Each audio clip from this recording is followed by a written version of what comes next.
Depressão é a doença do século. Talvez você já tenha ouvido falar isso. Quando a Covid apareceu, algumas pessoas correram para dizer que Covid seria a doença do século. Mas no final, o que acabou acontecendo é que a pandemia agravou ainda mais a depressão. Saúde mental, como um todo, pensando aqui em depressão, ansiedade, burnout principalmente, são doenças de alto impacto social e econômico, atingindo desde crianças até idosos. Isso tem uma especialidade que, pelo menos ao meu ver, parece estar parada nos resultados de melhora dos pacientes, é a psiquiatria. A gente tem tantos remédios que têm seus efeitos colaterais, alguns que viciam, que têm efeito rebote, e alguns que não trazem muitas melhorias comparado com os remédios antigos.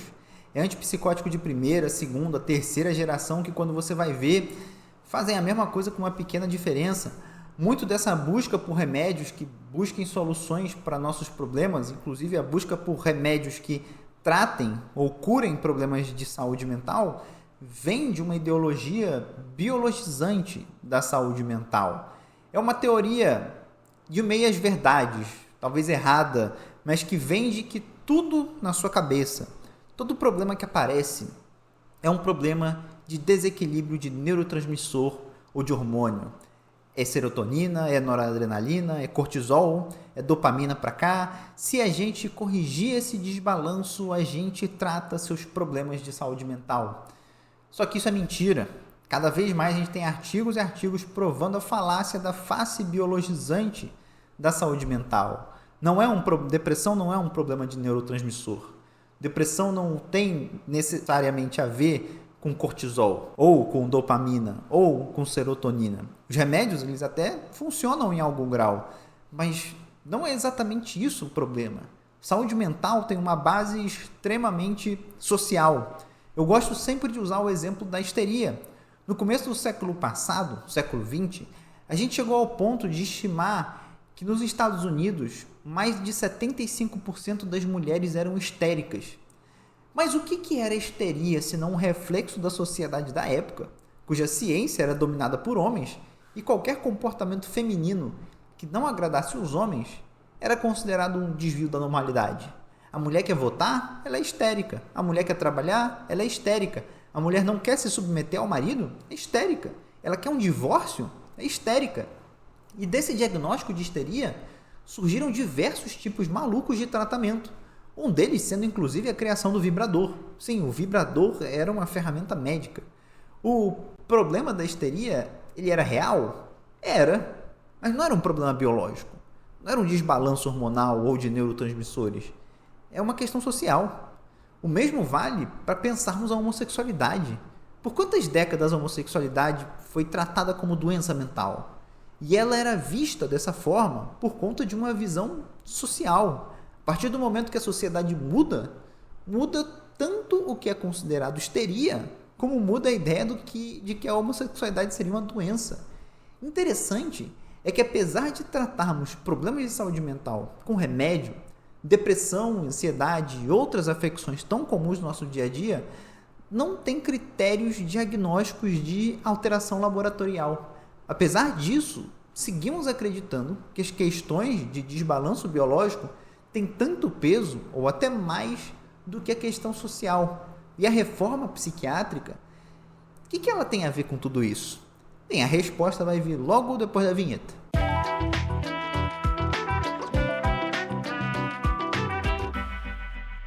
A reforma psiquiátrica, ela surgiu justamente porque passamos a ver a sociedade de um outro ponto de vista. É isso, a reforma psiquiátrica é produto de uma reforma social. É isso que a reforma psiquiátrica tem a ver com a questão social da saúde mental. Vamos entender melhor esse negócio. Já te dando a dica, se você quiser entender um pouco mais sobre a reforma psiquiátrica de maneira global, eu recomendo o livro chamado A Reforma Psiquiátrica, do autor Manuel Dosviar e da editora Fiocruz. Veja só, os movimentos por reforma psiquiátrica começaram a ganhar forma a partir de mudanças trazidas pela Segunda Guerra Mundial. Ver a destruição e a desumanização que os nazistas fizeram com os próprios europeus comoveu os próprios europeus e os estadunidenses, que pararam um pouco para pensar: nossa, as pessoas diferentes também são gente. A gente não pode tratar elas como lixos ou meros números. Eu estou falando sério, tá, gente? Os europeus dizimaram as populações nativas da América Latina, os estadunidenses destruíram a vida e a cultura dos nativos do norte, das Américas, né? Foram eles, inclusive, os primeiros a criar campos de concentração. A Inglaterra colonizou a Irlanda e massacrava aquele povo diariamente. A Bélgica, do rei Leopoldo II, matou mais de 11 milhões de congoleses. Até hoje, na Bélgica, tem um chocolate que se chama Mão de Negro, que era uma tradição comum dos belgas amputarem as mãos dos congoleses que fossem desobedientes. E eles usavam isso, às vezes, até como um colar. E, assim, o que foi a escravidão, né?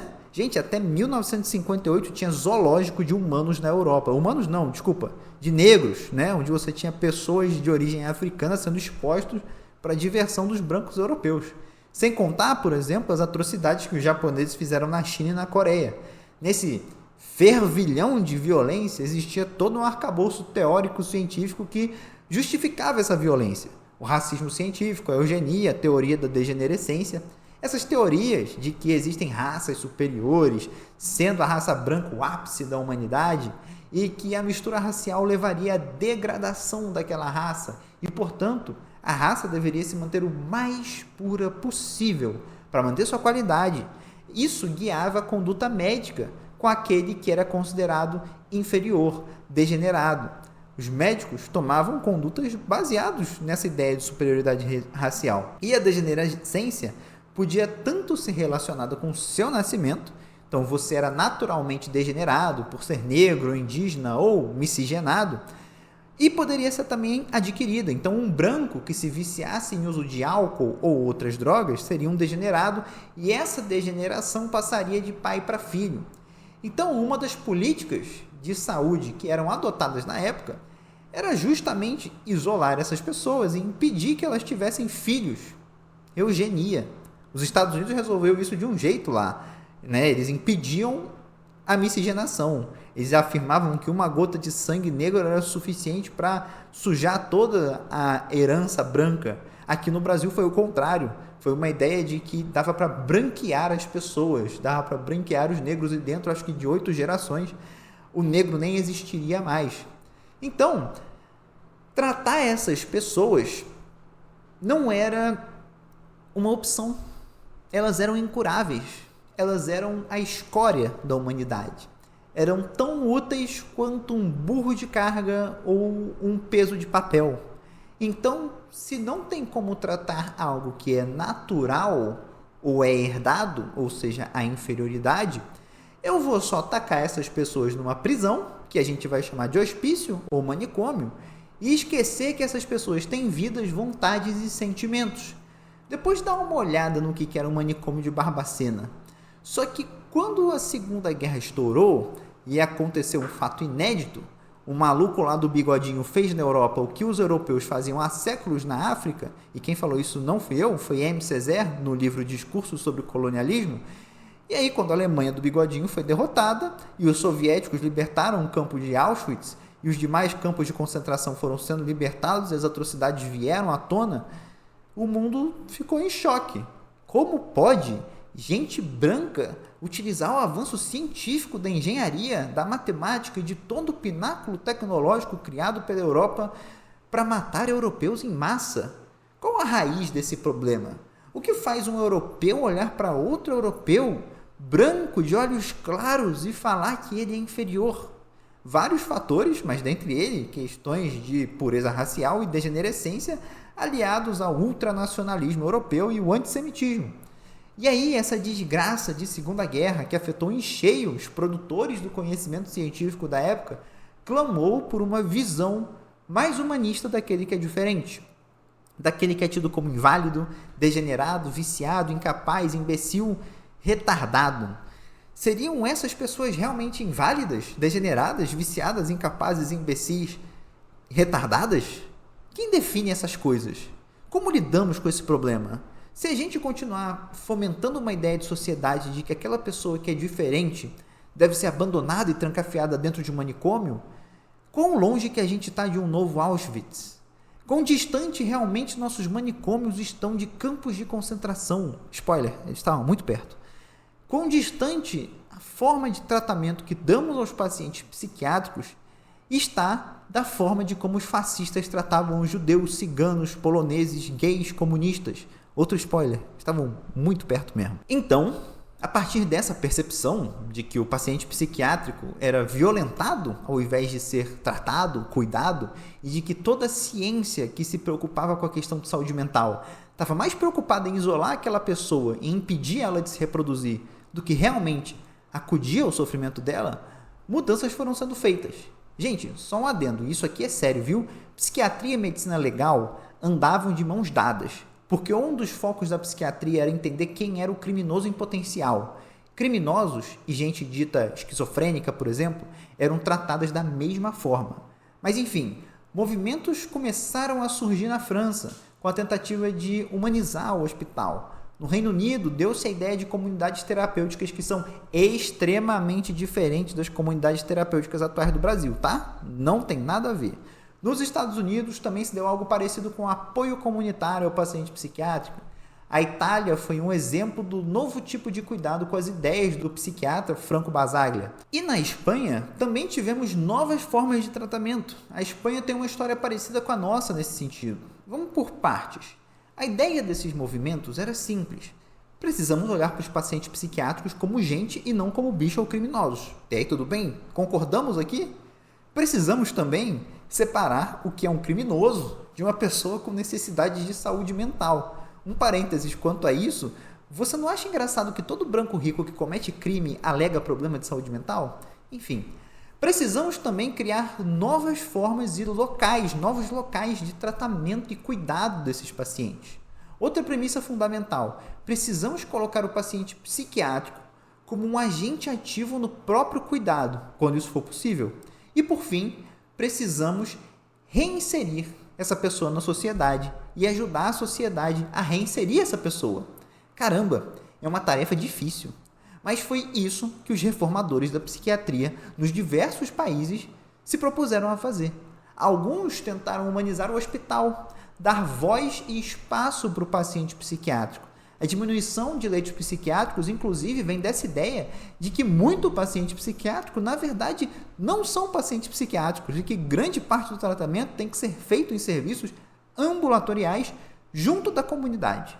A inserção do paciente na comunidade também é outra coisa que foi fundamental. Colocar essas pessoas que antes eram vistas como um perigo para interagir e viver no meio social e mostrar que elas não são um perigo.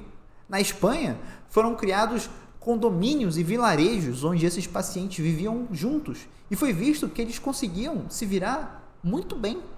Esse era um dos medos da população. Vai jogar essas pessoas na rua e eles vão fazer o quê? São perigosos, vai aumentar o crime, são vagabundos, vai aumentar a mendicância, são incapazes, não vão conseguir emprego.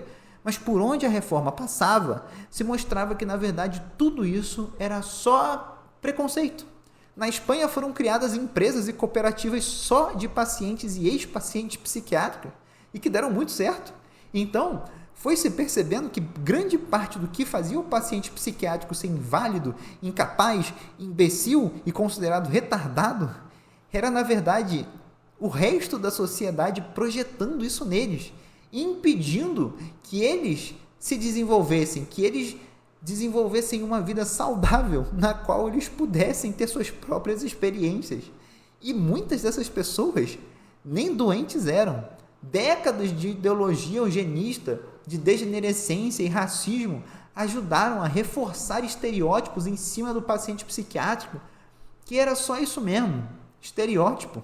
É claro que existiam pacientes graves, pacientes com sequelas neurológicas, que causavam grande invalidez, necessidade para auxílio em quase todos os âmbitos da vida e pacientes com severas limitações sociais. Uma coisa que vários teóricos da reforma psiquiátrica se debruçavam sobre, aqueles pacientes que precisavam de cuidados crônicos e que não alcançariam a autonomia.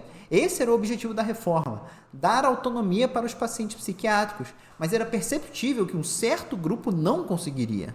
No manicômio de Barbacena, que eu recomendo muito que você leia o livro O Holocausto Brasileiro, você vai poder ver a violência e o abandono que essas pessoas sofriam. Homens brancos, ricos, que estupravam e engravidavam faxineiras negras, mandavam essas mesmas faxineiras que foram violentadas para o manicômio de Barbacena. As mulheres davam luz ali mesmo.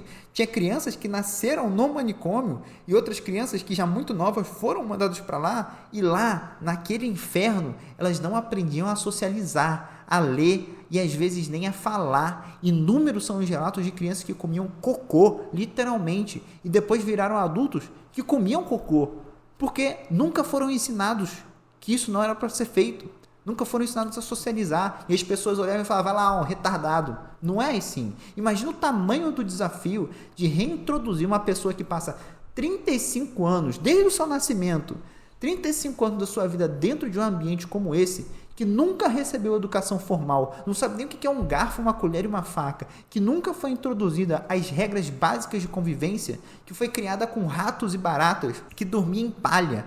Isso acontecia aqui em Barbacena, mas acontecia nos Estados Unidos, na França, na Espanha, na Itália. E ao mesmo tempo que a reforma estava tentando lidar com isso, com esses problemas, e desenvolver novas tecnologias sociais para tentar sanar isso, outra consequência da reforma estava aparecendo. A partir do momento que você coloca pessoas que realmente têm questões de saúde mental para finalmente conviver com a sociedade, os preconceitos e as violências da sociedade a céu aberto, uma vez que você tira elas do hospício e coloca elas para trabalhar, para amar e serem amadas, para construir famílias, para dirigir um carro, para comprar uma casa, para lidar com gente diferente, com inseguranças, com autoridade policial, com gente precisando de ajuda, com gente passando a perna, a partir desse momento, novas faces da saúde mental vão surgindo. Surtos que antes não aconteciam passam a acontecer. Crises de agudização, reincidência de sintomas antes controlados. E a gente, tanto sociedade quanto profissionais de saúde mental, nós vamos precisando aprender novas ferramentas, construir novas ferramentas e instituições para lidar com isso. A gente não vai simplesmente trancafiar essas pessoas de novo. É um pouco do que acaba sendo chamado de novas cronicidades. Aquela pessoa com questões de saúde mental nunca vai ser normal, entre aspas, como a sociedade espera de um indivíduo padrão. Até porque o indivíduo padrão e o normal, eles nem existem. Mas é uma coisa certa. Quanto mais hostil é a sociedade e a comunidade que vai receber a pessoa com necessidade de saúde mental, quanto menos acolhedora ela for, piores vão ser os resultados referentes à saúde mental. Essas pessoas precisam ser acolhidas, inseridas na sociedade e tratadas como gente. É uma tarefa social. Existiu um psiquiatra revolucionário chamado Frantz Fanon, que ele era um psiquiatra negro da França ultramarina, lá da Martinica, e ele foi enviado pelo governo francês para chefiar um serviço de psiquiatria na Argélia, quando esse país ainda era uma colônia francesa. Fanon percebeu que muitos dos problemas psiquiátricos dos argelinos, na verdade, eram problemas relacionados à violência colonial contínua que os argelinos sofriam. Fanon pediu demissão do cargo e deixou bem claro: é impossível tratar um paciente e depois devolver ele para uma sociedade doente. Vale lembrar que na época da escravidão, o negro escravizado que tentava fugir era taxado de doente. Em 1851, o psiquiatra da Louisiana, Samuel Cartwright, propôs o termo drapetomania, um diagnóstico para tentar explicar a tendência dos escravizados de querer escapar. O tratamento que o suposto médico propunha era chicotadas em escravos que parecessem carrancudos ou insatisfeitos sem motivos aparentes. Ele também propunha a amputação preventiva de dedos dos pés dos supostos drapetomaníacos. Diante de tudo que foi trazido até aqui, eu espero ter conseguido passar a ideia de que o problema da saúde mental é, em grande parte, social e precisa de ferramentas sociais para um melhor resultado de tratamento. Existe uma parte biológica, bioquímica, existe, mas nossa sociedade, nossa medicina só foca nessa parte, ignorando muito a origem social da doença e transformando tudo em um problema individualizado, que é só tomar o remédio e mudar o mindset que a cura vem. Considerando então os múltiplos aspectos e os novos desafios da saúde mental, as reformas psiquiátricas buscaram algumas saídas. Acabar com os manicômios, uma vez que esses lugares eram mais prisões à lá campos de concentração do que estabelecimentos verdadeiramente de saúde, diminuir os leitos psiquiátricos, entendendo que muitos dos que estavam ali nem precisavam disso e os leitos reforçavam uma psiquiatria mais danosa do que curativa e tratativa, positiva, colocar os pacientes psiquiátricos como agentes ativos no seu processo de tratamento, inserir o paciente na comunidade e criar estruturas na comunidade que pudessem ajudar no cuidado contínuo desse paciente, assim como nas crises, e ajudar a educar a sociedade nas novas formas de relação com essas pessoas, colocando a própria comunidade como agentes fundamentais do cuidado da doença psiquiátrica. E o que foi que rolou no Brasil, então? Bem, lembra que eu falei que muitos dos movimentos da reforma psiquiátrica ao redor do mundo começaram a surgir a partir de uma sensibilização que a Segunda Guerra Mundial proporcionou no mundo ao expor os horrores da guerra e os horrores da eugenia? No Brasil, muito desse movimento é recuperado com a redemocratização. A ditadura militar atuava de forma violenta, assim como se via na Segunda Guerra Mundial. Quando eu mencionei que a história da reforma na Espanha era parecida, isso se dá pelo fato de que a Espanha, até metade da década de 70, também viveu uma ditadura militar fascista e a reforma foi retomada uma vez que a ditadura acabou. A luta pela reforma psiquiátrica aqui ganhou força com a reforma pelo SUS. Uma mancha na nossa história são os manicômios. A violência que o manicômio de Barbacena representava já era conhecida no Brasil. Algumas investigações da década de 60 já tinham ocorrido. Mas você sabe, ditadura militar. O compromisso do governo era mais com a morte do que com a vida. Em 1979, em um período onde a ditadura já perdia forças, um filme foi lançado e você pode achar ele no YouTube, chama Em Nome da Razão. Tem 23 minutos só, mas os cinegrafistas foram ao manicômio e filmaram o lugar e entrevistaram gente de lá. É um tanto quanto chocante. E você também pode ler o livro que eu já falei, da Daniela Arbex, chamado O Holocausto Brasileiro, para ter uma dimensão da desgraça. Só para te dar uma ideia, Barbacena funcionava como uma fábrica de cadáveres para faculdades de medicina e outros cursos que estudavam anatomia. Mas, como eu disse um pouco antes, foi a redemocratização que permitiu a discussão sobre a reforma psiquiátrica. O deputado petista Paulo Delgado apresentou em 1989 um projeto de lei, o 3.657, que regulamentava os direitos da pessoa com transtornos mentais e a extinção progressiva dos manicômios. Ninguém que defende seriamente a reforma psiquiátrica é idiota de achar que a gente quer demolir todos os manicômios de um dia para o outro e que os pacientes e a sociedade que se virem. A ideia de extinção progressiva é para dar tempo justamente para articular e criar novas instituições e a rede toda de apoio. É nesse contexto que surgem os CAPs, que surgem os serviços residenciais terapêuticos, as redes de apoio psicossocial e se abrem novos leitos de psiquiatria em hospitais gerais, entendendo que leitos, para alguns casos, ainda serão necessários. Até então, estava em vigor uma lei de 1934, da era Vargas, quando foi baixado o decreto 24.559, que previa a internação forçada de pacientes em hospitais psiquiátricos mediante a apresentação de simples atestado médico, que podia ser solicitado por qualquer pessoa que quisesse internar alguém. É assim que muitas famílias se livravam de membros indesejados ou problemáticos. O projeto do deputado ficou em tramitação de 1989 até 2001, sendo mexido, remexido, tentado passar ali por diversos governos, deputados e senadores e tendo várias alterações. E sim, foi em 2001 somente que essa lei passou. A lei que, de certa forma, inaugura a reforma psiquiátrica no Brasil tem menos de 30 anos e ela dividiu muitas opiniões. O jornal Isentão, Folha de São Paulo, fez uma publicação em 2009, assinada pelo poeta Ferreira Goulart, com o título, abre aspas, Uma Lei Errada, fecha aspas, no qual o poeta criticava a lei, chamando de lei idiota e o deputado Paulo Delgado de cretino.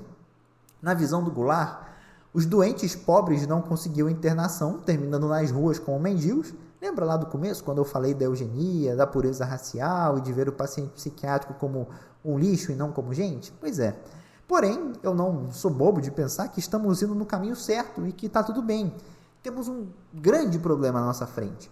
Nas palavras do psiquiatra espanhol Manuel de Juià, o compromisso dos governos com a reforma psiquiátrica depende diretamente do quanto de recurso financeiro, ou seja, o quanto de dinheiro é direcionado para a reforma. Porque não é só sobre colocar manicômios abaixo, é sobre construir novas instituições, novos serviços, novos CAPs, sobre formar novos profissionais psiquiátricos, psicólogos, equipes de saúde da família e de saúde mental, redes de atendimento psicossocial, fazer educação continuada da sociedade, ter retaguarda para dar suporte, ter cursos profissionalizantes para pacientes e meios de reinserir eles na sociedade e no mercado de trabalho. Então, é necessário grana, recurso. E se você já ouviu o episódio do podcast sobre subfinanciamento e desfinanciamento do SUS, você está ligado que recurso para a saúde é algo escasso e que está constantemente sob ataque. E se você olhar para a situação dos CAPs, sabemos que muitos sofrem com cortes de gastos, muitos sofrem com faltas de equipes e está tudo precário. Provavelmente você nem sabia da existência de serviços residenciais terapêuticos ou do papel das redes de atenção psicossocial. E, para piorar as coisas, os governos federais têm injetado dinheiro nas comunidades terapêuticas, que infelizmente não são as mesmas das comunidades terapêuticas da reforma psiquiátrica do Reino Unido. As nossas são principalmente locais evangélicos, onde o paciente psiquiátrico, principalmente aqueles que têm problema com álcool e drogas, sofrem conversão forçada, cessão de torturas e trabalho forçado, e que nem sequer possuem profissionais de saúde mental, nem de saúde, diga-se de passagem. Procura no Google, trabalho escravo comunidade terapêutica, ou comunidade terapêutica e violação de direitos. E além da falta de recursos e dos poucos recursos que temos serem direcionados para instituições que não são terapêuticas, temos o problema da sociedade neoliberal. A sociedade que a gente vive é muito adoecedora na questão da saúde mental. Nós somos seres feitos para viver em coletivo. A humanidade só sobreviveu por andar junto. Mas a gente é bombardeado dia sim e dia também com propagandas do self-made man, do CEO de si mesmo, do eu sou meu próprio chefe. A gente cultua o individualismo, a ideia de que estamos todos numa eterna competição na sociedade e que só os mais safos vão conseguir sobreviver. Laços de confiança e de comunidade são fragilizados, quando não são destruídos. Tudo está precarizado. A confiança, a amizade, o trabalho, tudo está monetizado. E tudo isso é visto como investimento ou perda de tempo. Não é à toa que estamos em uma explosão de depressão, ansiedade e burnout. E aí eu te pergunto, nessa situação social, tomar sertralina, quetiapina, fluoxetina, escitalopram, o raio que o parta, vai acabar com o sofrimento coletivo de saúde mental? Mudar o mindset vai melhorar a sensação de instabilidade no emprego, a insegurança alimentar, o trabalho precarizado? Eu acho que não. Não só precisamos retomar a discussão e as rédeas de um projeto popular de reforma psiquiátrica, como a gente precisa debater que tipo de sociedade a gente quer construir. Uma sociedade individualista e individualizante que coloca nas suas costas, todos os problemas da sua vida, e se você não dá certo, é porque você é um fracassado, porque você não tentou o suficiente? Ou uma sociedade coletiva, onde a gente pode contar uns com os outros para construir um futuro melhor? A Amazon anunciou recentemente que quer ter até 2030 a maior parte da sua produção realizada por robôs, de maneira automatizada. Dizem que vai economizar bilhões. A Amazon é a segunda maior empregadora dos Estados Unidos. E aí, quando você vai ver esse tipo de notícia, só se fala dos impactos econômicos. Mas ninguém se importa com os impactos sociais, com a saúde mental. Como que fica a cabeça de quem vive com medo de ser demitido? Como que fica a cabeça de quem não sabe se vai ter um emprego amanhã ou para o resto da vida? Quais são os impactos sociais do desemprego em massa? Vai todo mundo virar TikToker ou vender bolo de pote? Sérgio Aroca, na 8ª Conferência Nacional de Saúde, disse que o conceito de saúde ampliada, nesse conceito, ter saúde é também poder viver sem medo. Mas o medo ronda todos os passos das nossas vidas. Então, caros ouvintes, o que eu quero passar com esse episódio é que a reforma psiquiátrica é sim uma conquista, mas uma conquista que parou no meio. Por falta de dinheiro, por falta de continuar o debate, saúde mental não é só remédio, é sobre viver numa sociedade saudável, viver numa sociedade que promova a saúde e que não cause doença. E a gente precisa colocar essa pauta na mesa. Enquanto emergencista, eu vejo a degradação da saúde mental todos os dias.